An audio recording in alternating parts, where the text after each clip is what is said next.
Jika dianalogikan sebagai rumah, gunung merupakan sebuah toren air, sedangkan aliran sungai adalah pipa-pipa yang mengalir hingga ke kamar mandi, ke dapur, ke tempat-tempat yang kita butuhkan.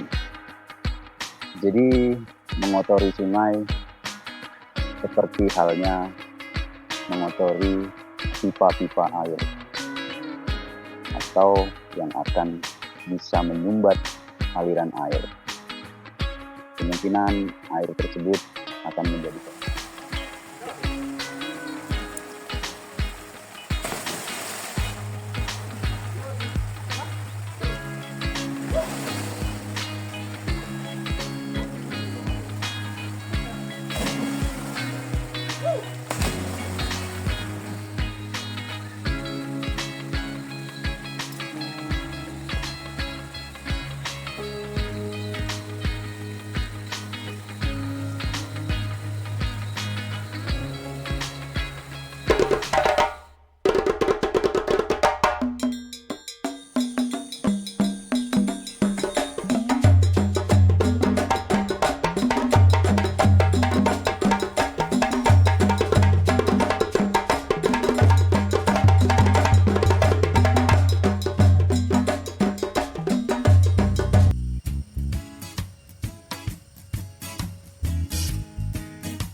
ini hutan yang baru dibabat.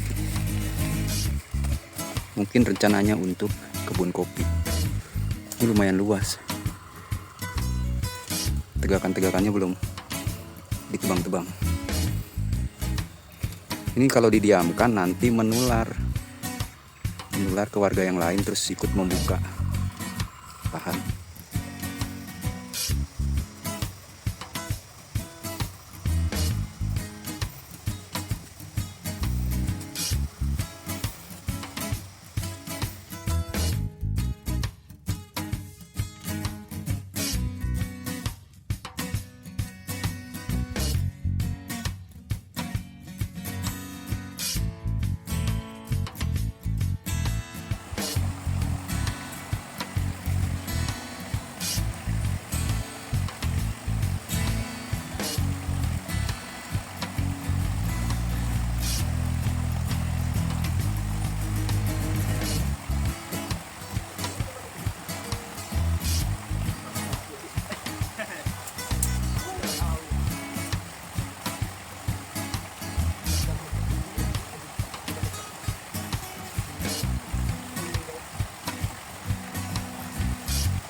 Mana yang hidup di tempat dingin begini?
Chef Juna masak pakis, telur dadar, nasi dan pakis. Makan malam juga.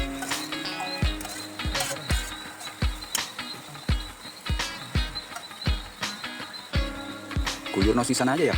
Nggak ada rasanya nih, Bang. Oh gitu? Iya.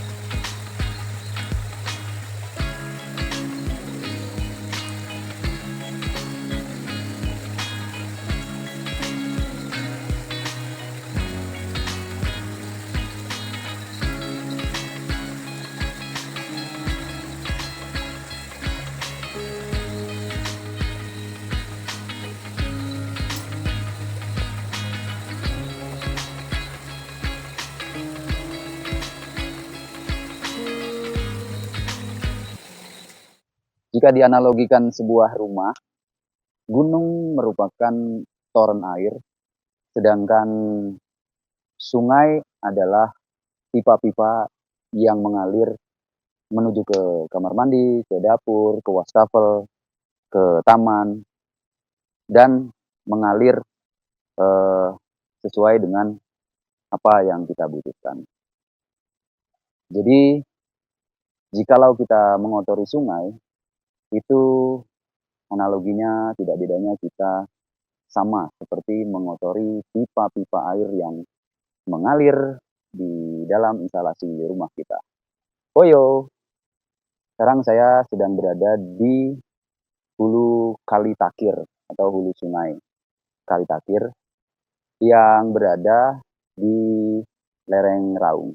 Kali Takir adalah salah satu dari puluhan, mungkin ratusan aliran sungai yang berada di sekeliling Gunung Raung. Jadi saya sengaja camping dan bermalam di tepian Kali Takir dan alhamdulillah dapat tempat yang pas, dapat tempat yang sesuai yang saya harapkan, dan saya akan mengajak eh, semua yang melihat tayangan ini,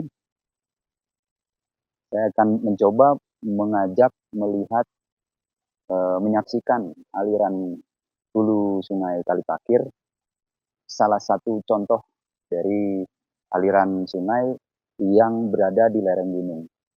Dari mulai kejernihannya, pemandangannya,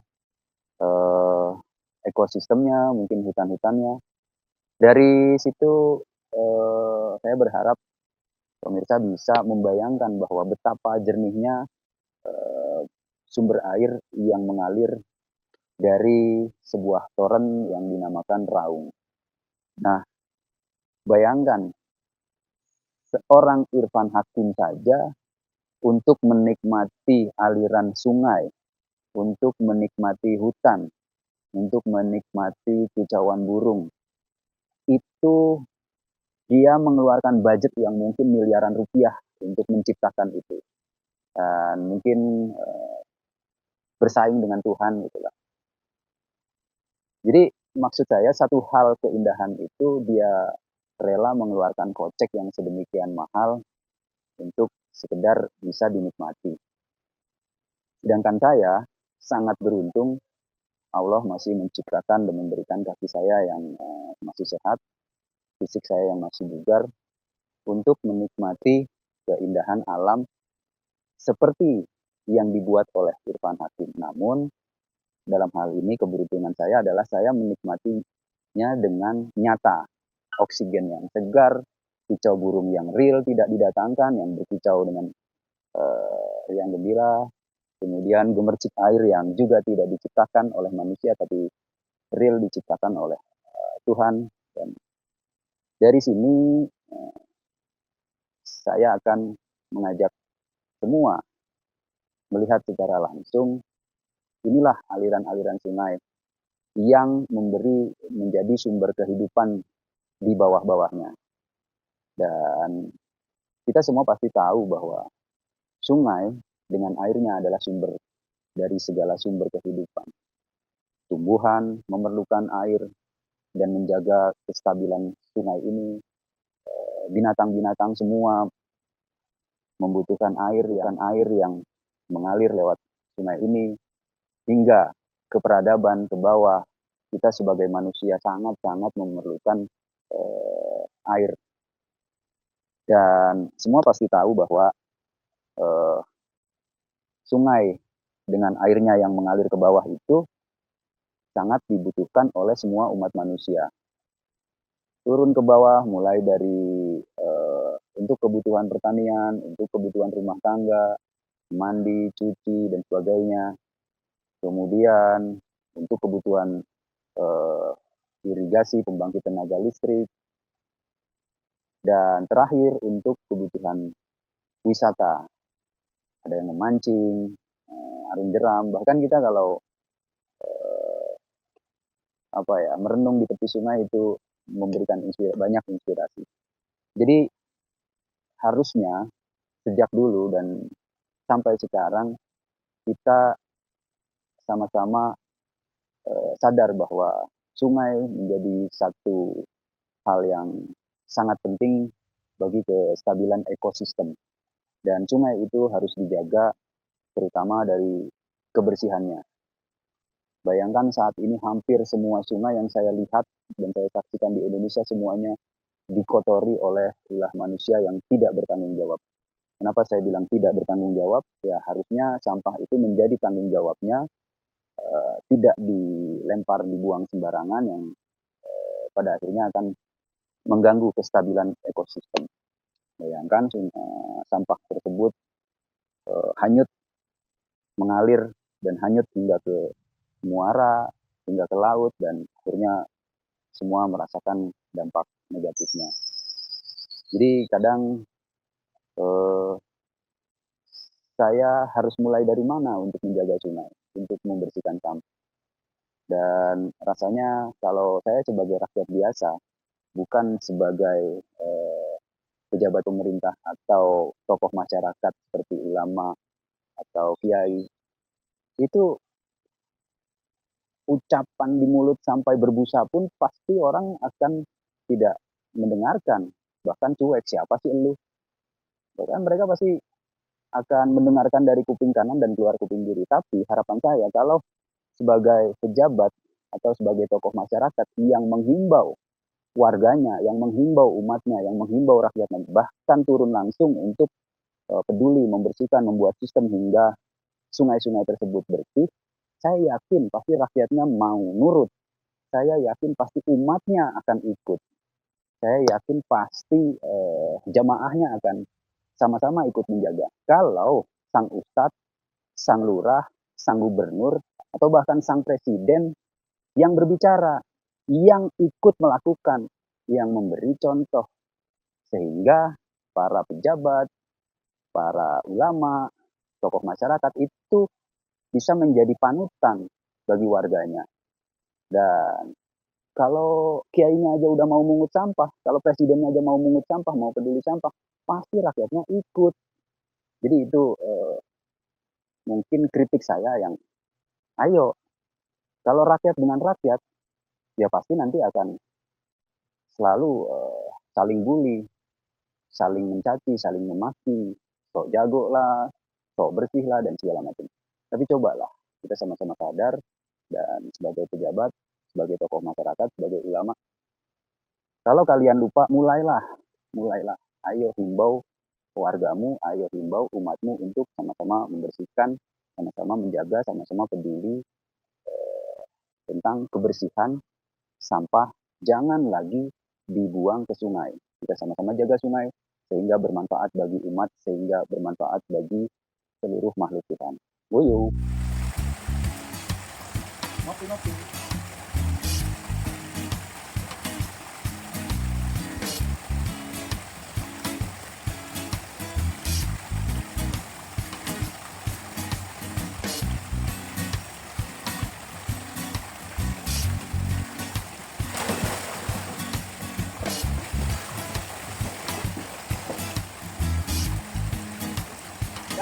Jalan bang.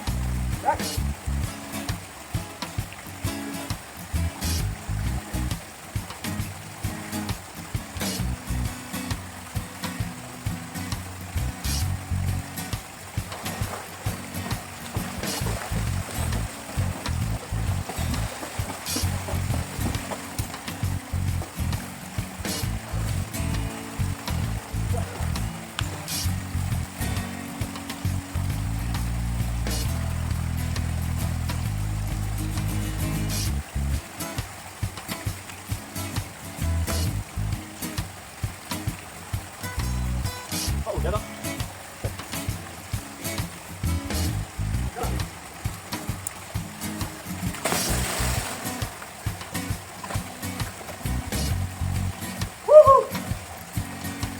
Yuk kita mandi. Sore. Kopi kan.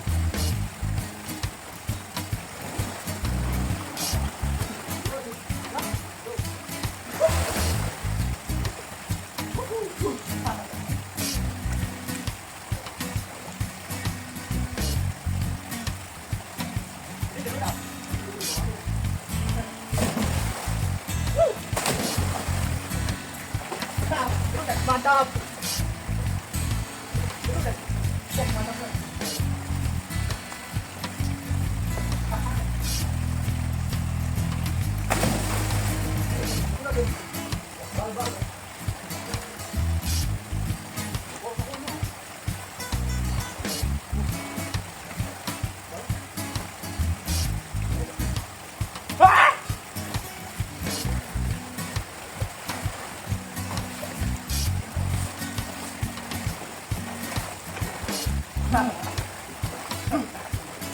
Mantap kali ini.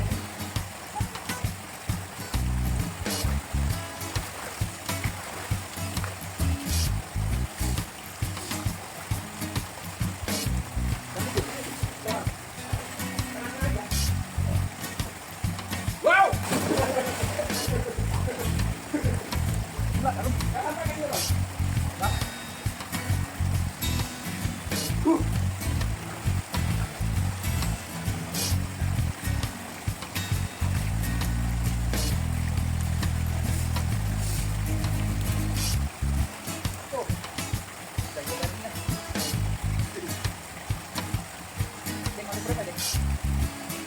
Apa bang?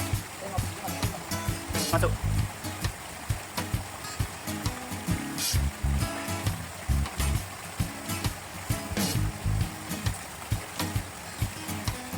Wow.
Manusia pada dasarnya sama seperti hewan.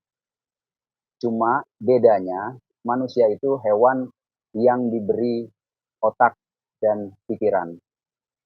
Lalu manusia itu kelebihannya dia mampu berpikir, sedangkan hewan hanya mengandalkan nalurinya.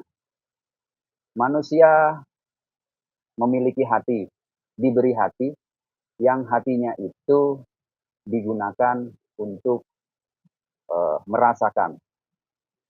Jadi dari hati yang baik akan tercipta perilaku yang baik, dari pemikiran yang baik akan tercipta sesuatu yang baik. Demikian pula sebaiknya.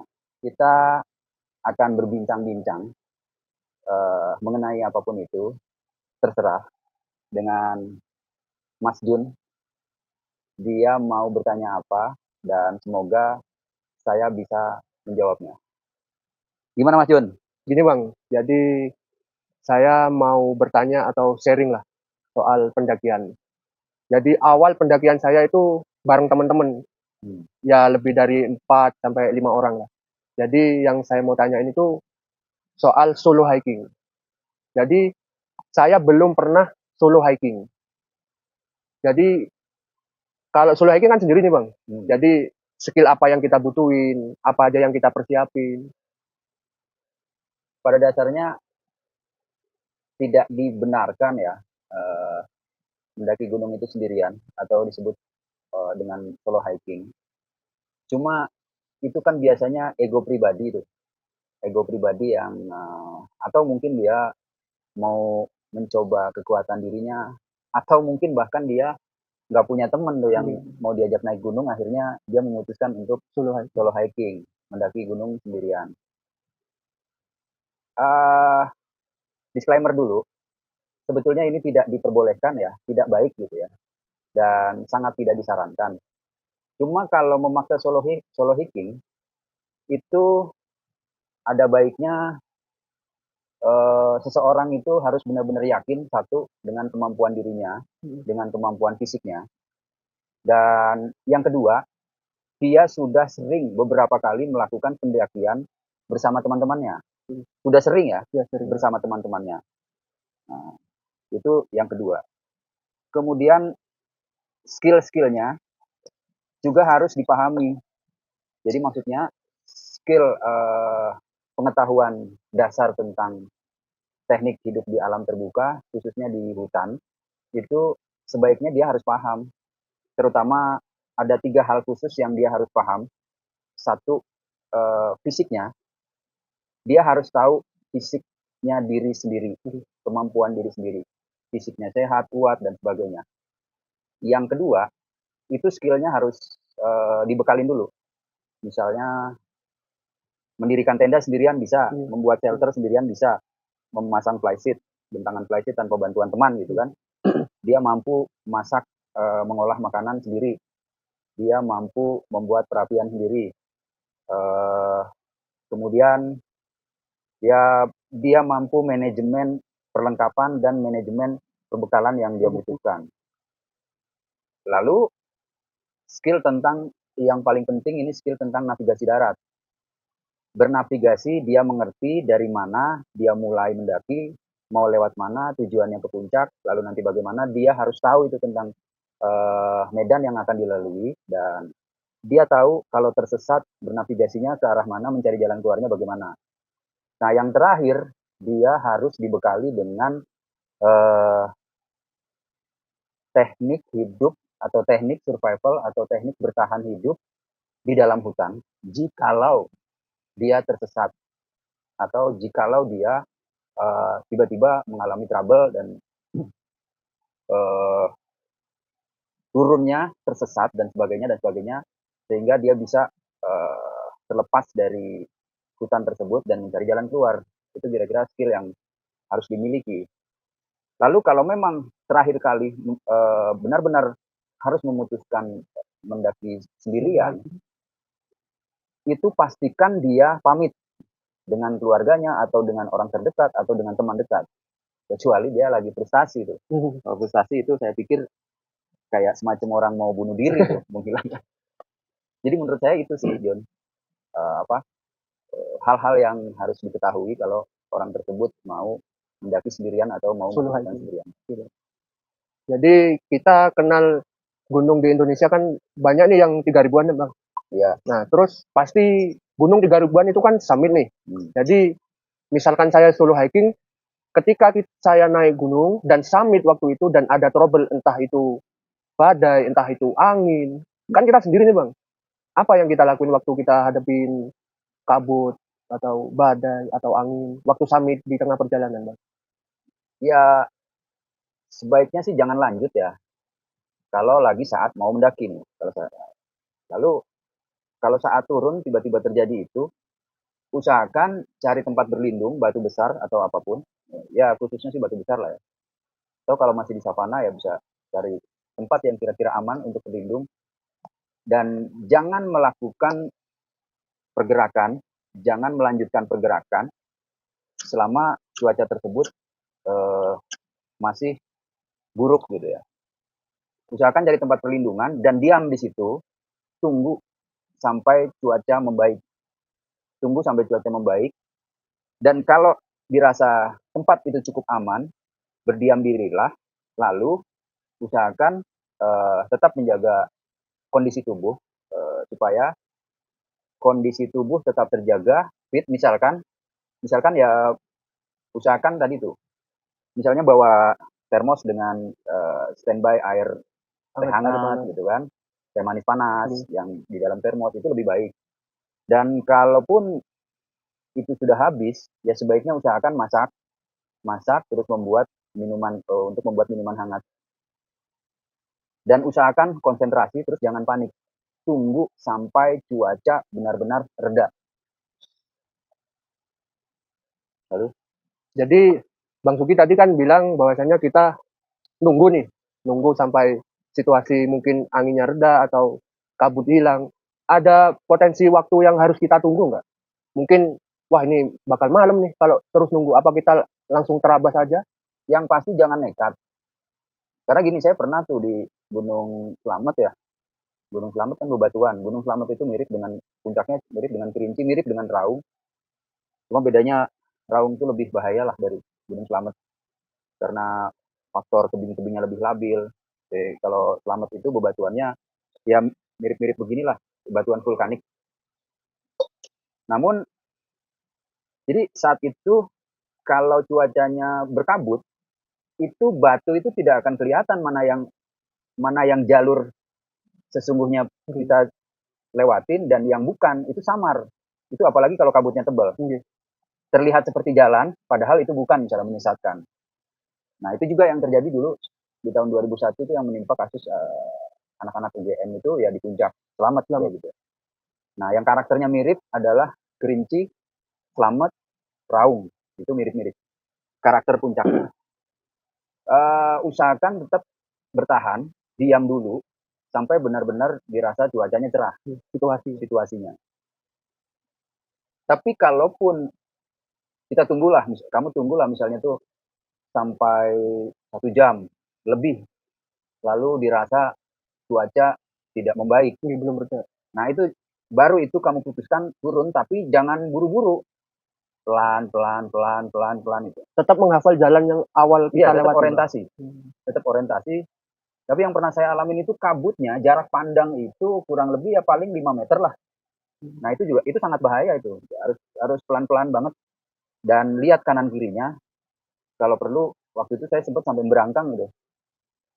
Hanya untuk mencari turun sampai ke batas vegetasi. Titik awal itu. Ya batas-batas vegetasi. Dan waktu itu jalannya pun saya udah ngarang itu. Udah nggak ketemu jalan yang awal jalan yang benar. Dan alhamdulillahnya selamat sampai ke batas Santigi, batas vegetasi antara hutan dengan bebatuan. Ini lagi Bang, soal hipo Bang. Jadi kalau solo hiking ini kan nggak akan mengandalkan orang nih Bang. Bahkan mungkin kita kalau solo hiking 1-2 orang pun kita kan nggak ketemu nih di gunung. Waktu kita posisi hipo, apa aja nih Bang yang kita lakuin? Awal yang kita lakuin apa Bang? Hipo itu kan penyebabnya satu kedinginan, yang kedua lapar. Karena asupan kurang dan cuacanya dingin, suhu tubuh langsung menurun. Itu penyebabnya hipotermi. Dan sebaiknya itu harus dipahami pada saat kita mulai kedinginan, itu tadi, jangan sampai kedinginan, kita usahakan punya air minum hangat di termos itu. Kalau tidak, usahakan kita tetap bergerak untuk memasak, membuat air hangat dan manis. Dan manis usahakan itu. Teh manis lah paling baik itu. Supaya apa? Supaya kondisi tubuh di dalam tubuh kita ini tetap terjaga kehangatannya sehingga otot-otot itu tidak langsung beku, dingin. Lalu bawa, tapi ini sebetulnya agak sulit nih. Saya biasanya menyelipkan thermal blanket kalau sekarang tuh. Kan kecil tuh. Untuk sekali pakai itu. Kayak semacam sleeping bag tapi tipis dan bukan aluminium foil. Ya, seperti aluminium foil, itu namanya thermal blanket. Nah, itu langsung aja masuk ke thermal blanket dan misalkan sampai suhu tubuh itu tetap terjaga. Oke, paling gitu. Oke, Bang. Jadi mungkin tadi hipo nih, Bang. Waktu kita turun, mungkin jalan yang kita lewatin awal itu karena kita solo hiking, kita nggak tahu jalan yang ibaratnya lupa lah awal jalan kita itu waktu naik. Jadi waktu turun kita nggak hafal kan, Bang? Ya ibaratnya kita tersesat lah. Misalnya kita tersesat. Apa yang kita lakuin awalnya, Bang? Awal waktu kita tersesat. Yang pertama, begitu kamu mulai sadar bahwa oh ini bukan jalan yang tadi nih, bukan jalan waktu naik. Ini jalan ternyata karena kamu capek dan jalan menurun, biasanya keasikan tuh, terus harusnya kiri, ternyata kanan, atau sebaliknya. Dan begitu sadar kamu tersesat, itu sebaiknya diam dulu, stop, cooling down, berpikir, lalu orientasi, tadi lewat mana ya? Kalau masih memungkinkan, satu, masih punya air dan lain-lain sebagainya, kamu usahakan naik lagi, kembali lagi, usahakan. Tapi biasanya orang itu malas, ya kan? Mudah, terabas aja. Tapi yang pasti usahakan pertama diam, berpikir dan orientasi. Tadi dari mana, ini salahnya di mana, usahakan kembali lagi. Kalaupun malas kembali lagi dengan pikiran, wah capek lah segala macam, dilanjut turun. Tapi ingat, jangan pernah turun menuju sungai. Jangan pernah turun mengikuti sungai. Kamu kan dari atas nih? Ya, dari atas. Bayangkan kita ini di sungai. Kamu turun ke bawah, di situ ada air terjun, itu kan nggak akan terlihat dari atas kan? Dan biasanya di lembahan ini, di lembahan seperti begini nih, ini suara musik atau suara dari kampung itu lebih terdengar jelas kan dibanding di atas itu. Nah, itu yang membuat kita terpancing dengan suara-suara tersebut, kita kira suara itu sudah dekat. Dan nafsu mengikuti alur sungai tanpa melihat di bawahnya ini ada air terjun. Itu beberapa kali saya menemukan orang yang tersesat terus mengikuti sungai, akhirnya ditemukan ya di air terjun itu. Di bawah, Bang? Iya. Kemungkinan dia terperosok, ya kemungkinan dia halusinasi karena mendengar suara-suara dari kampung itu, misalnya suara musik atau suara, kalau di Jawa itu suara gamelan atau suara dangdut, nah itu terpancing itu sehingga nafsu dan terperosok, itu biasanya begitu. Jadi sebaiknya usahakan jalan itu di punggung gunung. Di punggung gunung itu, iya di punggungnya. Kan gunung itu ada lembah, ada punggungan. Nah, usahakan ikutin punggungnya itu. Sebenarnya awal terjadinya tersesat tuh kalau solo hiking itu apa, Bang? Ya karena kebanyakan tersesatnya itu saat turun. Kebanyakan tersesatnya saat turun. Kan gak ada teman yang diajak diskusi. Ini jadi bener gak ya? Dia diskusi dengan diri sendiri aja kan? Dan tanpa disadari itu jalan itu sesat tuh ternyata. Nah itu yang membuat ya itu dulu pernah juga ada di Argopuro tuh Vincent sendirian juga dan hilang sampai sekarang tidak ditemukan. Kemungkinan besar itu karena kondisinya capek, terus dia disorientasi, tidak sadar lagi bahwa jalan yang dilalui itu udah jalan yang tidak benar gitu ya, dan tersesat, akhirnya ya nekat. Itu rata-rata begitu. Gak ada yang dijak omong lagi, Bang ya? Loh iya siapa ya, makanya susah. Jadi balik lagi, kalau kita bisa bernavigasi kan kita bisa buka tuh. Apalagi zaman sekarang kan ada aplikasi Avenza. Nah kemarin kalau di konten sebelumnya saya pernah membahas bahwa kalau mau menggunakan navigasi secara praktis dengan aplikasi Avenza, yaitu minimal kan kita punya HP itu dua, satu buat navigasi, satu buat dokumentasi gitu. Tapi dua-duanya kalau bisa diinstal aplikasi navigasi tadi tuh, atau salah satunya aplikasi Avenza. Nah itu roadnya direkam dari mulai naik. Jadi pada saat tersesat kita bisa buka lagi, oh ini ternyata ke sini udah larinya gitu. Harus dikemanain lagi, harus ke kiri atau ke kanan, tadi awal tersesatnya di mana. Atau kita bisa track back, jadi balik lagi mengikuti jalan yang udah kita rekam di awal HP tadi tuh, di aplikasi itu. Mungkin itu ya. Oke bang. Jadi ini satu lagi bang, soal ini kan lagi ramai nih TikTok nih. Nah, TikTok kan kebanyakan sendiri juga nih bang. Anggaplah juga solo hiking. Ya. Lebih baik solo hiking apa TikTok bang? Kalau saya sih dua-duanya nggak ada rekomendasi ya. Tapi jangan TikTok lah. Ukuran TikTok tuh gini ya. Saya pernah ngobrol dengan beberapa orang. Gunung itu layak dibikin TikTok kalau sudah diukur bisa 6 jam bolak-balik. Sampai ke base camp lagi? Iya, 6 jam bolak-balik. 6 jam naik turun. Paling lambat 8 jam naik turun. Karena apa? Ukuran orang beraktivitas, anggaplah orang kerja, itu 8 jam kan? 8 jam aktivitas. Selain itu dipakai istirahat. Nah, gunung yang rutenya lebih dari 8 jam itu sebaiknya jangan dipakai TikTok. Jangan dipakai naik apalagi turun. Gunung summit ya bang ya? Iya, ya misalnya gunung yang layak dipakai TikTok itu kayak Gunung Rantai gitu kan. Gunung Perahu, Gunung Andong, itu masih levelnya bukit lah. Walaupun di kota itu disebut dinamain gunung, tapi kan itu rendah. Dan itu memang sudah terukur 8 jam itu kita bisa bolak-balik perjalanan. Iya. Kalau Raung ini sebenarnya jangan coba-cobalah. Oke lah selamat gitu kan. Oh pernah tuh ada yang TikTok selamat 2 kali. Iya itu mungkin karena memang anggaplah gini lah, jadwal apes itu tidak ada di kalender kan ya, gitu. Betul, bang. Siapa yang tahu tentang apes? Siapa yang tahu tentang hal apa ya? Ya apesnya lu tuh nggak ada yang tahu. Jangan dicoba-cobain. Ya apalagi kalau TikTok solo ya, kita nggak tahu tuh cedera aja siapa yang mau nolong. Mungkin kalau menganggap gunung itu rame kayak Gede Pangrango gitu ya, gunung gede lah, lewat jalur Putri itu hampir setiap saat sekarang ada orang naik gunung tuh, ada orang rame itu. Kalau dia cedera pun berharap ada orang yang nemuin. Tapi kalau gunung-gunung sepi ya jangan cari penyakit lah. Kalau kita masih mau menikmati alam atau menikmati gunung yang asik-asik ya seperti ini, kita camping gitu kan, kita trekking bermalam, nikmatin summit. Jadi pada dasarnya puncak itu iya memang direncanakan, tapi bukan jadi tujuan akhir. Tujuan akhir itu kembali lagi dengan selamat gitu kan. Kalau memang cuaca buruk ya tidak usah dilanjutkan.